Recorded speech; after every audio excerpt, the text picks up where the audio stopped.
Paborito niyang gawin? Mag-share ng fake news. Tapos pag pinakitaan mo ng resibo, i-delete. Pag nakakita ng AI, Sara nakikipagkamay sa magbibigay ng gas, kinikilig.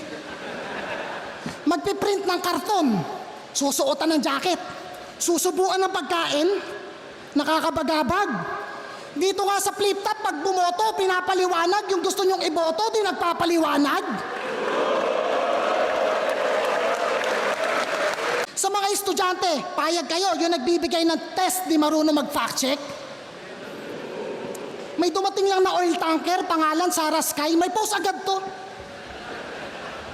Ano? Budol? Tinutulan na yan, dating-dati pa. Anong unity? Pwe! Pilipino! Laban sa mga mapang-abuso, yun ang tunay na pagkakaisa! May mga batang inosenteng nadamay, teacher ka! May nawalan ng anak, kapatid at pamangkin. Loyalty mo wala sa bayan. Si Plaridel ka pa man din.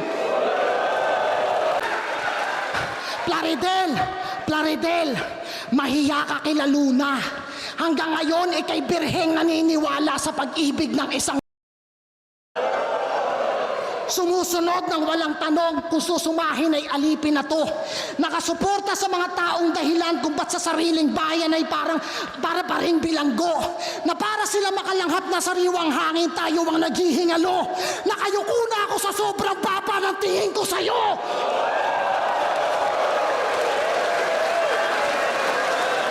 Ano? Iyak na lang kayo? Humanda kayo sa 2028? O ba't? Sino bang nabudol? Kami ba? Tinutulan na yan dating-dati pa. Mga propagandang meaningless at oo, nanggagaling to sa dating kapwa mo DDS.